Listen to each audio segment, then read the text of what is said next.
I still remember that night with perfect clarity, even though many years have passed. Not because of screaming, not because of chaos, but because of the silence. Too perfect to be natural.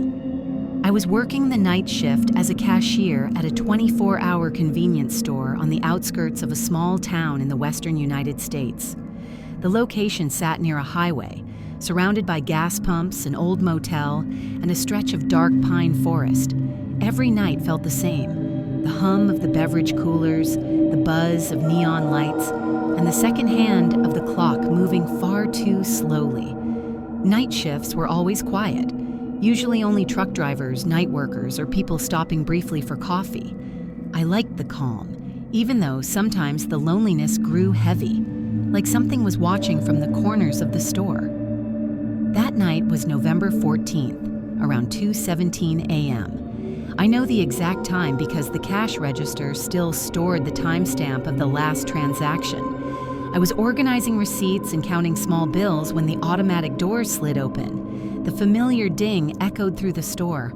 I looked up and saw a customer enter. A man. He was tall, wearing a dark jacket and a cap that shadowed part of his face. Nothing unusual. Plenty of people dress like that in winter. But something instantly made my chest tighten. The way he walked was too slow, as if his footsteps never quite touched the floor. I greeted him, as procedure required. "Good evening." He didn't respond. I watched him walk toward the beverage aisle and stop in front of the bottled water for a long time. From where I stood, I could see his shadow stretching across the floor, but strangely, it didn't move in sync with his body. I told myself my eyes were just tired. Minutes passed. I glanced at the wall clock. 2:23 a.m., too long just to choose a drink. I called out to him again, louder this time. No response. Finally, he walked toward the register. I waited for the sound of a bottle being placed on the counter. Nothing. My hands moved on instinct to prepare a receipt as I stared straight ahead. That was when I realized something that sent a chill up my spine. He was standing directly in front of me, too close. I could see his jacket clearly, the collar slightly worn. But his face, it was swallowed by shadow, even though the light above the register was bright. "Is there something I can help you with?" I asked, forcing a professional tone. No answer. I looked down briefly, pretending to check the register screen. Maybe he was paying for something I hadn't noticed. But when I lifted my head again, he was gone. Not walking away, not leaving the store. Gone. The automatic doors hadn't opened. There was no ding, no footsteps, nothing. I stood frozen, my heart pounding. I looked right, then left, scanning every aisle. Everything was empty, shelves neatly stocked, lights functioning normally. I locked the door manually and called my supervisor. My voice shook as I explained what happened.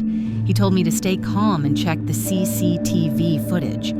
We watched the recording the next morning, along with 2 police officers who came after the report of the strange incident. On the CCTV screen, everything matched my story. The doors opened at 2:17 a.m. A man entered. He stood in the beverage aisle. Then he walked toward the register. But there was one detail that made the room fall silent. On the register camera, he stopped about 3 feet before the counter. He never came closer. He never stood directly in front of me.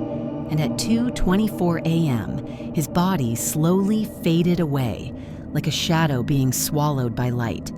It wasn't a glitch. Other cameras captured the same thing. The police labeled it a visual anomaly.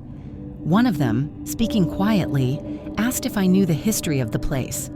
I didn't, but my supervisor, an older employee, finally spoke. 20 years earlier, the convenience store had been built on the site of a highway accident.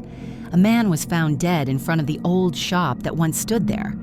Witnesses said he had last been seen entering the store to buy water, but he never came back out. Local newspaper archives listed the case as unsolved. After that night, I never saw the figure again, but during every night shift at exactly 2:17 a.m., the cash register would sometimes turn on by itself. The screen would display an empty transaction. No items, no customer. I eventually quit that job, moved to another city, started a new life. But even now, whenever I hear the sound of automatic doors opening late at night, my body tenses, because part of me still wonders, did I see something that was never meant to be seen? Or was there someone who finally managed to stand in front of me after waiting decades to be noticed?